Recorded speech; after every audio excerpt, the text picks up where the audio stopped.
এরা মৌলানা হইলে কিভাবে, এটাই বুঝি না।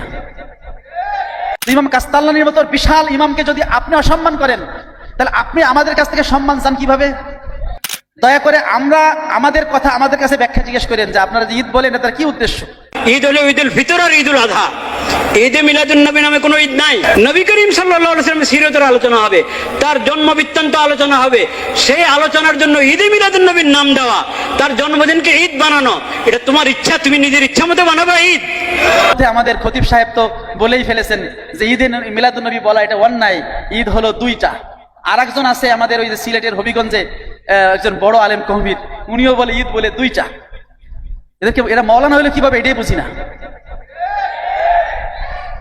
ঈদ দুইটা এটা ঠিক আছে, বৎসরে দুইটা ঈদ, ওটা ওই দুইটা ছাড়া আর ঈদ নাই, এটা আপনাদের কে বললো? ওই দুইটাকে তো আমরা অস্বীকার করি না। আমরা কি রোজার ঈদ পালন করি না করি? কুরবানি ঈদ পালন করি কিনা? কুরবানি ঈদের পরে যে 3 দিন, ওই 3 দিনও ঈদ। ওই দিন রোজা রাখা যায়? যায় না। রোজার কুরবানি ঈদের আগের দিনও ঈদ, আরাফার দিনও ঈদ, জুমার দিনও ঈদ। দেখেন সুনান ইবনু মাজায় বিশুদ্ধ সূত্রে হাদিস লেখা আছে, রাসূল পাক সাল্লাল্লাহু আলাইহি ওয়াসাল্লাম বলেছেন ইয়াউমুল জুমাআতি, জুমার দিন, এটা হলো জাআলাহু ইয়াউমু জুমাতি ইয়াউমু ঈদিন, জুমার দিন হচ্ছে ঈদের দিন। ইয়াউমুল, অন্য হাদিসে আছে ইয়াউমুল জুমাতে ইয়াউমু ঈদিকুম ফালা তাজালু ইয়াউমা ঈদিকুম ইয়াউমা সিয়ামিকুম। তো জুমার দিনকে সহিহ হাদিসে ঈদের দিন বলা হয়েছে। তাহলে সব বছরে জুমা কয়টা হয়? 52টা। কয়টা? তাহলে 52টা ঈদ পাওয়া গেল না? তাই দুইটা ঈদ কিভাবে হইলো? ওইটা হলো বার্ষিক দুইটা। ওটা কি বার্ষিক দুইটা? ও দুইটা ঠিক আছে, কিন্তু ওইটা ছাড়া আরো অনেক ঈদের দিন ইসলামে আছে। এখন আপনি যদি বলেন যে হচ্ছে ঈদের দিন নাই, আপনি আমাদের উলামায়ে কেরামের ইতিহাস দেখেন। ইমাম কাস্তাল্লানি যিনি ইরশাদুস সারি লিখেছেন বুখারীর শরহ, উনি মাওয়াহিবুল লাদুনিয়ায় রবিউল আউয়ালের এই রাতগুলোকে ঈদ বলে ঘোষণা দিয়েছেন। বলেন সুবহানাল্লাহ। ইমাম কাস্তাল্লানির মতো বিশাল ইমামকে যদি আপনি অসম্মান করেন, তাহলে আপনি আমাদের কাছ থেকে সম্মান চান কিভাবে? সম্মান না দিলে সম্মান পাওয়া যায়? পাওয়া যায় না। আমাদের আকাবির যারা, তাদের আপনারা সম্মান করেন, আমরা আপনাদের কদমবুসি করব, আমাদের কোনো সমস্যা নাই।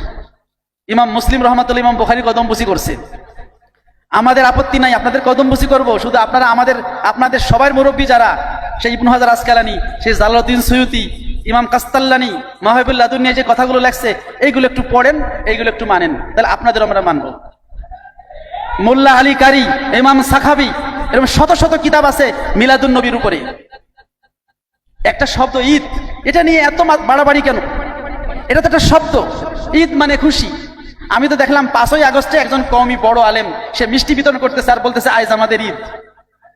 আপনারা ভিডিও দেখছেন কিনা জানি না, আমি দেখছি। দেখছেন 5ই আগস্টে যেদিন হাসিনার পতন হলো, সেই দিনকে ঈদের দিন বলে মিষ্টি বিতরণ করেছে, আমরা করি নাই, এরাই করছে। আর রবিউল আউয়াল নবীজির জন্মের দিন, এদের কাছে খুশির দিন না। শোনেন, ঈদ শব্দের একটা অর্থ হলো দিবস। ঈদ শব্দের একটা অর্থ কি? আমরা স্বাধীনতা দিবস বলি না, এটাকে আরবিতে বলে ঈদুল ইস্তেকলাল। আমরা আরবিতে তর্জমা করি, যারা বাঙালি আমরা তর্জমা করি ইয়াউমুল ইস্তেকলাল। ইয়াউমুল ইস্তেকলাল এটা সঠিক অনুবাদ না, এটা সঠিক অনুবাদ হলো ঈদুল ইস্তেকলাল। এই যে বিশ্ব শ্রমিক দিবস আছে না, ওটার আরবি অনুবাদ কি জানেন? ঈদুল উম্মাল আলামিয়ান।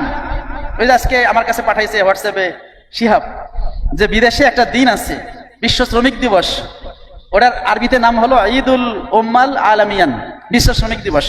তার মানে কি, আরবরা ঈদ শব্দটাকে দিবস অর্থে ব্যবহার করে। তাহলে নবীজির জন্ম দিবস, এটা আরবি কি হলো? ঈদু মিলাদিন নবী। আপনি সিম্পল অর্থে মাইনে নেন, খুশি হন আর না হন। তাহলে এখানে ঈদ শব্দ যদি দিবস অর্থে আসে, যেটা শাব্দিক অর্থ হলো খুশি, খুশির দিবস, আনন্দের দিবস, তাইলে তো আপনার ওই ঈদুল ফিতর আর ঈদুল আজহার সাথে টক্কর লাগানোর দরকার নাই। জুমার দিনকে সহিহ হাদিসে ঈদ বলা হয়েছে। আর জুমার দিনের ফজিলতে নবী করিম সাল্লাল্লাহু আলাইহি ওয়াসাল্লাম বলেছেন, খায়রু ইয়াউমিন তালাত আলাইহি শামসু ইয়াউমুল জুমআ ফিহি খুলিকা আদম ওয়া ফিহি উদখিলাল জান্নাহ ওয়া ফিহি উখরিজা মিনহা। জুমার দিন, পৃথিবীতে যত দিনে সূর্য উঠবে তার মধ্যে শ্রেষ্ঠতম দিন হলো জুমার দিন। নবীজি বলেন ফিহি খুলিকা আদম, জুমার দিনে আদম আলাইহিস সালামকে সৃষ্টি করা হয়েছে। ওয়া ফিহি উদখিলাল জান্নাহ, জুমার দিনে তাকে জান্নাতে প্রবেশ করানো হয়েছে। ওয়া ফিহি উখরিজা মিনহা, আর জুমার দিনে তাকে জান্নাত থেকে বের করা হয়েছে। তো আদম আলাইহিস সালামের জন্মদিন হলো জুমার দিন। আদম আলাইহিস সালামের জন্মদিন যদি হাদিসের ভাষায় ঈদের দিন হতে পারে, তা সাইয়্যিদুল আম্বিয়ার জন্মের দিন কি ঈদের দিন হতে পারে না? আমরা বলি এটা আমাদের খুশির দিন, এই জন্য ঈদের দিন বলছি। আমরা ওই আমাদের ওয়াজিব ঈদের দিন যেটাখানে 2 রাকাত নামাজ আছে, খুতবা আছে, সেটার সাথে আমরা মিলাই না। আল্লাহ বলছে, হে নবী আপনি বলে দেন, যারা এই অন্ধ আছে কানে শোনে না, এদের একটু বলে দেন, বিফাদলিল্লাহ আল্লাহর করুণা পেয়ে, অবি রহমাতিহি এবং আল্লাহর রহমত পেয়ে, ফাবি জালিকা ফালিয়াফরাহু এরা যেন খুশি হয়। আল্লাহর রহমত পেয়ে খুশি হইতে বলা হয়েছে। নবীজি কি আল্লাহর রহমত না? ওমা আরসালনাকা ইল্লা রাহমাতাল লিল আলামিন। কুরআন দ্বারা প্রমাণিত যে নবী হচ্ছেন বিশ্ব জাহানের জন্য রহমত। আর আল্লাহ বলছেন যে আল্লাহর ফজল ও রহমত পাইলে তোমরা ফালিয়াফরাহু। এটা কিসের সিগা? আমরে গায়েব না, তারা যেন খুশি হয়, এটা আমরের সিগা। তো আমরা বললাম উজুবের ফতোয়ার দিলাম না, কমপক্ষে জায়েজ তো হইবে, কি বলেন? যেহেতু আল্লাহ বলছে যে রহমত পাই যেন খুশি হয়, তো আল্লাহ আপনি বলছেন রহমত পাই খুশি হইতে, আর আমরা এই রবিউল আউয়াল মাসে আপনার নবীকে পাইছি, এই জন্য আমরা খুশি। বলেন সুবহানাল্লাহ, বলেন আলহামদুলিল্লাহ। কি আমরা খুশি কি খুশি না বলেন? আমরা খুশি। সুতরাং রবিউল আউয়াল, ঈদে মিলাদুন নবী, এটা আমরা ঈদ শব্দ ব্যবহার করব, এতে কোনো সমস্যা নাই।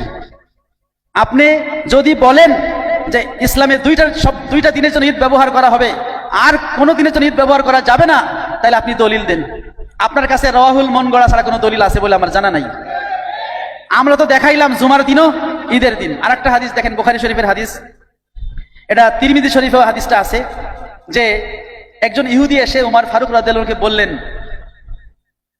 যে আয়াতুন ফি কিতাবিকুম লাউ আন্না মাআশাল ইহুদ নাযালাত আলাইনা মাআশাল ইহুদ লাত্তাখাযনা যালিকা ইয়াওমা ঈদান। হে উমর ফারুক রাদিয়াল্লাহু আনহু, তোমাদের কিতাবে একটা আয়াত আছে, যদি আমাদের ইহুদিদের পরে ওই আয়াতটা নাজিল হতো, লাত্তাখাযনা যালিকা ইয়াওমা ঈদান, ওই দিনকে আমরা ঈদের দিন বানাইতাম। তখন সেই আয়াতটা কি? সেটা হলো আল ইয়াওমা আকমালতু লাকুম দীনাকুম। এটা নাজিল হয়েছিল কোন দিনে? আরাফার দিনে। ওই দিন কি ছিল? জুমার দিন। আব্দুল্লাহ ইবনে আব্বাস বলেন, ফাইন্নাহা নাযালাত ফি ইয়াউমি ঈদাইনে। হে ইহুদি, ওই আয়াতটা 2 ঈদের দিনে নাজিল হয়েছে, একটা হলো ইয়াউমুল জুমা আর একটা হলো ইয়াউমু আরাফা।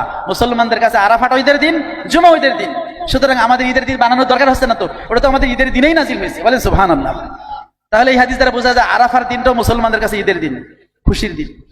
এই জন্য আরাফার ময়দানে যারা থাকে হাজী সাহেব, তাদের জন্য কিন্তু রোজা রাখা যায় না। আমরা যারা বাইরে আছি, আমরা তো আরাফাতের ময়দানে ওই ফায়দা পাই না। এই জন্য গায়রে আরাফায় যারা আছে বাইরে, তাদের জন্য আরাফাতের দিন রোজা রাখা মুস্তাহাব। তো যাই হোক, যে কথা আমরা বলছিলাম যে মিলাদুন নবীর সাথে ঈদ শব্দ যোগ করাতে শরীয়তের দৃষ্টিতে কোনো বাধা নাই, কোনো বাধা নাই। আপনারা 5ই আগস্ট ঈদ বলতে পারেন, তখন কোনো সমস্যা হয় না। আর রাসূলুল্লাহ ইসলামের জন্মদিনকে আমরা ঈদ বললে আপনার খুব কষ্ট লেগে যায়।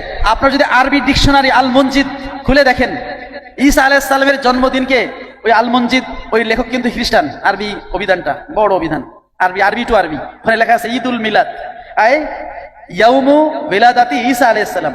ঈসা আলাইহিস সালামের জন্মদিনকে ঈদুল মিলাদ বলা হয়, ঈদুল মিলাদ। আর আমাদের নবীকে আমরা ঈদু মিলাদিন নবী, এই নবী আলিফ লাম এটা হচ্ছে আহাদি মুহাম্মদ সাল্লাল্লাহু আলাইহি ওয়াসাল্লামের উদ্দেশ্য হবে। সুতরাং মহানবী সাল্লাল্লাহু আলাইহি ওয়াসাল্লামের জন্মদিনকে আরবি ভাষার দৃষ্টিতে আহলুল লিসান যারা, তারা যেহেতু দিবস বোঝাতে ঈদ শব্দ ব্যবহার করে, তাহলে যারা এই শব্দ নিয়ে ইনকার করে, আমি বলবো কমপক্ষে তাদের আরবি ভাষা সম্পর্কে কোনো জ্ঞান নাই। আর শরীয়তে তোমরা দেখাইলাম যে ওই দুই দিন ছাড়াও অন্য দিনকে ঈদ বলার সুযোগ আছে। আরো দেখাইলাম যে নবীজি আল্লাহর রহমত, আর আল্লাহর রহমত পাইয়ে খুশি প্রকাশ করতে বলেছেন কে?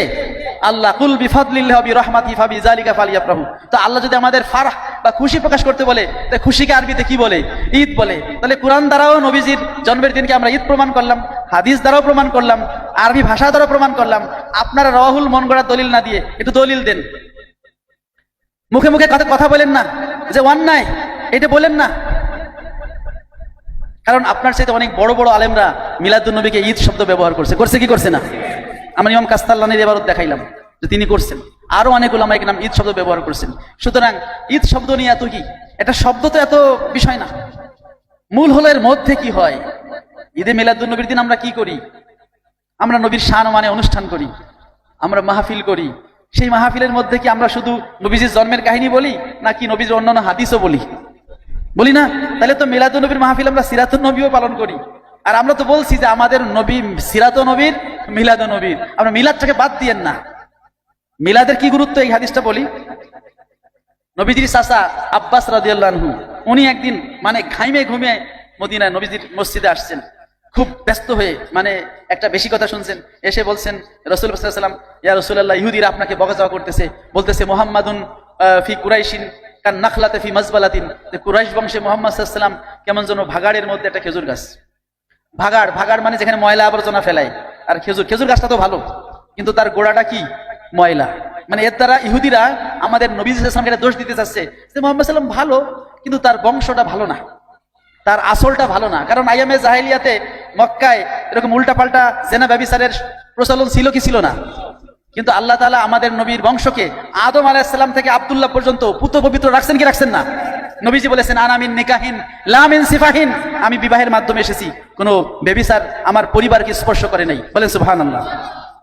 নবী যখন শুনলেন যে ইহুদির এই কথা বলতেছে, নবীজি মেম্বারে ফাসাইদাল মেম্বার, মেশকাতুল মাসাবির 512 পৃষ্ঠা 13 পৃষ্ঠায় দেখেন খুলে লেখা আছে, নবীজি মেম্বারে উঠলেন, ওঠার পরে সাহাবায়ে কেরামকে বললেন, মান আনা, এই সাহাবীরা বলো আমি কে? সবাই বলছে আনতা রাসূলুল্লাহ, আপনি তো আল্লাহর রাসূল। নবীজি উত্তরে খুশি হন নাই। সাহাবারা কি মিথ্যা কথা বলছিল? তিনি তো আল্লাহর রাসূল, কিন্তু নবীজি এই উত্তরটা চাচ্ছেন না। তখন নবীজি নিজে উত্তর দিলেন, উনি বলেন, আনা মুহাম্মদ ইবনু আব্দুল্লাহ ইবনু আব্দুল মুত্তালিব, আমি হচ্ছে মোহাম্মদ, আমার বাবার নাম আব্দুল্লাহ, তার বাবার নাম আব্দুল মুত্তালিব, মানে আমার বংশ ঠিক আছে, আমার জন্ম ঠিক আছে, আমি কোনো ভাইসে আসি নাই। তাহলে নবীজি তার বংশ পরম্পরার বর্ণনা দিয়েছেন কি দেন নাই? এটা কি মিলাদ সংশ্লিষ্ট না? এখন ওই ইহুদিরা যারা নবীকে ওই যুগে দোষ দিয়েছে, ওই রকম ব্লগার নাস্তিক বর্তমান যুগে আছে না নাই? তাহলে নবীজির জন্ম কাহিনী যদি আপনি সঠিকভাবে না জানেন, তাহলে এদের জবাব আপনি কিভাবে দিবেন? তার মানে হচ্ছে ওই আইয়ামে জাহেলিয়াতের যুগেও আল্লাহ রাব্বুল আলামিন সে আদম আলাইহিস সালাম থেকে আব্দুল্লাহ পর্যন্ত নবীজির সেই যারা পিতৃকুল তাদেরকে যে পবিত্র রেখেছেন, মাতৃকুলকে পবিত্র রেখেছেন, সেই ইতিহাস এটা জানার প্রয়োজন আছে। এই জন্য নবীজি রাসূলুল্লাহ উত্তর পাওয়ার পরে খুশি না হয়ে উত্তরটা বলে দিলেন যে না, আনা মুহাম্মদ ইবনু আব্দুল্লাহ ইবনে আব্দুল মুত্তালিব। অন্য বর্ণনা আছে নবীজি আদনান পর্যন্ত নিজের নসবনামা বর্ণনা করেছেন, একেবারে আদনান পর্যন্ত। সুতরাং রাসূল পাক সাল্লাল্লাহু আলাইহি ওয়াসাল্লাম তার জন্মলগ্ন এটা উম্মতের জন্য একটা অত্যন্ত বরকতের বিষয়। আর এইটা রবিউল আউয়াল মাসে আলোচনাটা এটা হচ্ছে মুক্তাজাল হাল। বালাগাত পড়ছেন না? এটা কি আছে? একটা মুক্তাজাল হাল, মানে অবস্থার চাহিদা। সিরাত তো আমরা সবসময়ই করি, কিন্তু অবস্থার চাহিদা রবিউল আউয়াল বলে এই মাসে নবীজির বেলাদাতের আলোচনাগুলো বেশির থেকে বেশি হবে। এবং রাসূল পাক সাল্লাল্লাহু আলাইহি ওয়াসাল্লামের জীবনের ছোট থেকে ছোট আলোচনা, এমনকি তার পায়খানা পেশাবের আলোচনা, সেটাও উম্মতের জন্য বরকতের, ঠিক না বলেন? ওই আকায়েদে দারুল উলুম দেওবান্দ আল মুহান্নাদ আল মুফান্নাদ কিতাবে তো বলছে নবীজি যেই গাধার উপরে উঠতো, ওই গাধার পেশাব পায়খানার আলোচনাও অনেক বরকতের। বলেন সুবহানাল্লাহ। এটা তো দেওবান্দিরাই বলছে, এটা আমরা বলি নাই। মানে আমরা ওর কায়েল না তা না, আমরা অবশ্যই কায়েল। আমরা বলি রাসূল পাক সাল্লাল্লাহু আলাইহি ওয়াসাল্লামের জীবনী সেটা যেখান থেকে আপনি করেন এটা ফজিলতময়, তাইলে আপনি মিলাদ নিয়ে আপনার এত ঝামেলা কেন? সুতরাং আমরা মিলাদুন নবী সাল্লাল্লাহু আলাইহি ওয়াসাল্লাম বিশ্বাস করি এবং মিলাদুন নবীকে আমরা ঈদ বা খুশি মনে করি। আমরা মনে করি রাসূল পাক সাল্লাল্লাহু আলাইহি ওয়াসাল্লামের এই রবিউল আউয়াল মাসের আগমন আমাদের খুশির কারণ। আমরা আশা করি এই খুশি কিয়ামতে আমাদের জন্য নাজাতের ওসিলা হবে। আল্লাহ রাব্বুল আলামিন আমাদেরকে কবুল করুন।